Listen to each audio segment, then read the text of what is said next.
Assalamualaikum warahmatullahi wabarakatuh. Perkenalkan, nama saya Sefa Ibnu Musyafa dari jurusan Hukum Tata Negara kelas B dengan nomor NIM 24831300055. Di sini saya akan menjelaskan mengenai Konvensi Chicago dan konsep ruang udara. Nah, yang pertama mari kita bahas mengenai Konvensi Chicago yang pada tahun 1944 merupakan dasar utama hukum penerbangan sipil internasional yang lahir setelah pasca Perang Dunia Kedua.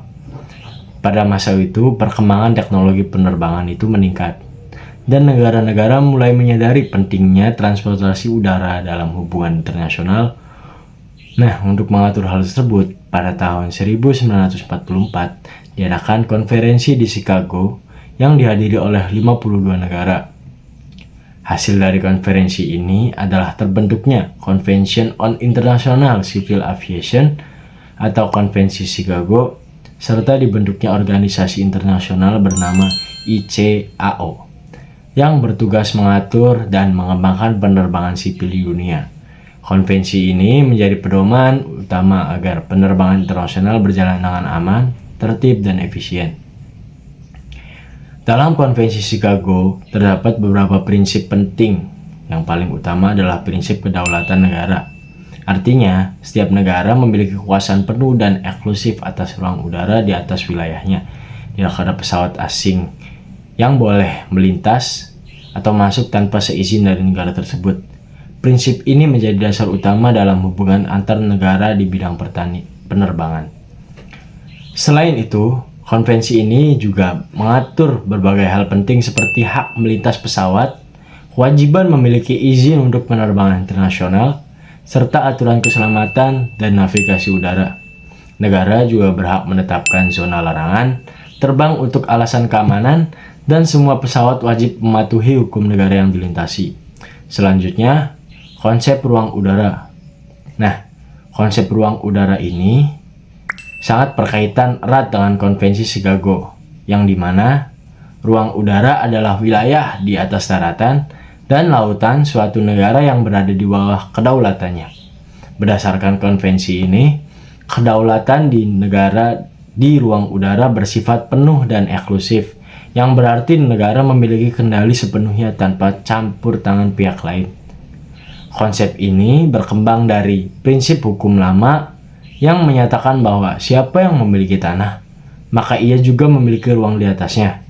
Dalam praktiknya, hal ini berarti setiap negara berhak mengatur, mengawasi, bahkan menutup wilayah udaranya demi kepentingan nasional, terutama untuk pertahanan dan keamanan. Berbeda dengan wilayah laut yang mengenal hak lintas damai, dalam ruang udara tidak ada hak tersebut. Semua pesawat asing wajib mendapatkan izin sebelum memasuki wilayah udara suatu negara. Hal ini menunjukkan bahwa ruang udara memiliki tingkat kedaulatan yang lebih ketat dibandingkan wilayah lainnya.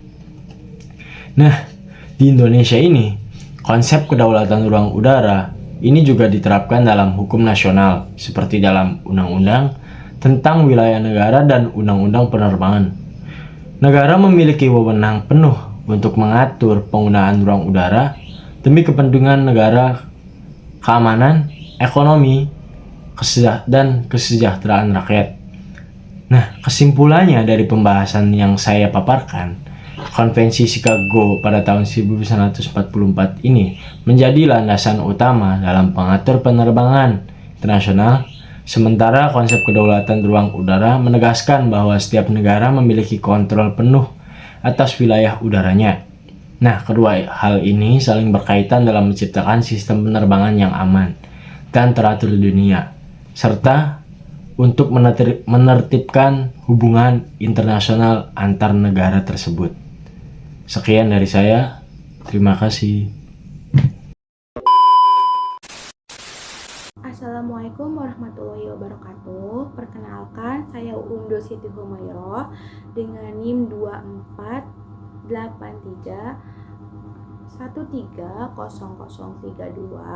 Saya merupakan anggota kelompok 7 Hukum Internasional bersama rekan saya Sefa Ibnu Musyapa yang sudah menyampaikan materi terkait Konvensi Chicago dan prinsip kebebasan ruang. Di sini saya akan melanjutkan pembahasan dari kelompok 7 mengenai hukum ruang angkasa dan prinsip penggunaan damai hukum ruang angkasa. Hukum ruang angkasa merupakan cabang hukum internasional yang mengatur hubungan antar manusia di luar muka bumi. Nah, fokus utamanya itu ada pada penggunaan satelit, kemudian eksplorasi planet, dan kerjasama antar negara. Nah, beberapa ahli mendefinisikan hukum ruang angkasa. Yang pertama itu ada Tuku Mairudi. Beliau mendefinisikan bahwasannya hukum ruang angkasa itu ialah hukum yang mengatur hubungan antar negara dan aktivitas ruang angkasa. Kemudian yang kedua itu ada Ade Maman Suherman. Nah, beliau mendefinisikan bahwasannya hukum ruang angkasa itu ialah hukum atau aturan yang menghubungkan dan mengatur ruang angkasa dan pemanfaatannya. Nah, secara umum hukum ruang angkasa itu bersifat dinamis dan terus berkembang mengikuti teknologi serta bersifat global. Nah, kemudian juga ada prinsip dasar hukum ruang angkasa. Prinsip dasar hukum ruang angkasa itu terdapat pada Outer Space Treaty itu yang disahkan pada tahun 1967. Nah, pada prinsip dasar hukum ruang angkasa itu memuat yang pertama untuk kepentingan umat manusia, yang kedua itu untuk kebebasan eksplorasi atau di mana negara itu bebas menjelajah tanpa adanya diskriminasi. Yang ketiga itu ada non-appropriation atau tidak ada negara yang mengklaim ruang angkasa. Kemudian yang keempat itu ada tujuan damai. Yang kelimanya itu ada pembatasan militer. Yang keenam itu ada tanggung jawab negara. Yang ketujuh itu ada warisan bersama atau common heritage. Yang kedelapan itu berlakunya hukum internasional umum. Dan yang terakhir itu kerjasama internasional sebagai kunci utama prinsip dasar hukum ruang angkasa. Nah, selain Outer Space Treaty itu ada 4 perjanjian yang mengikat hukum ruang angkasa. Yang pertama itu pemulangan dan penyelamatan astronot. Yang kedua itu ada tanggung jawab atas kerugian ruang angkasa. Yang ketiga itu ada pendaftaran objek antariksa. Dan yang terakhir itu ada bulan sebagai warisan umat manusia. Nah, 4 perjanjian tersebut itu sudah membentuk hukum global, namun beberapa negara itu masih belum menerapkannya. Nah, kemudian ada juga tanggung jawab negara atas hukum ruang angkasa. Yang pertama itu negara itu memegang kendali atas benda antariksa dan astronotnya. Kemudian yang kedua itu negara bertanggung jawab atas kerusakan dan kerugian ruang angkasa.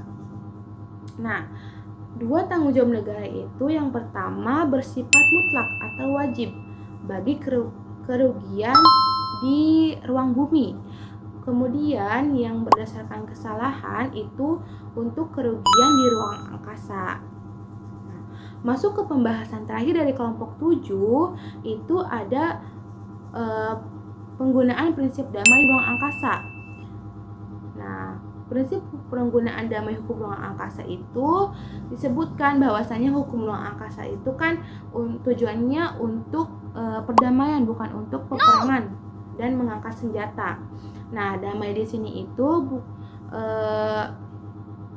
belum tentu tidak melakukan aktivitas militer, namun ada aktivitas juga seperti yang pertama itu ada satelit komunikasi, yang kedua itu ada navigasi, dan yang ketiga itu ada pemantauan bumi. Nah, 3 aktivitas ini itu masih diberlakukan asalkan aktivitasnya itu tidak bersifat lebih agresif. Nah, kemudian hukum ruang angkasa juga ada beberapa tantangan baru untuk saat ini. Yang pertama itu ada komersialisasi oleh perusahaan swasta.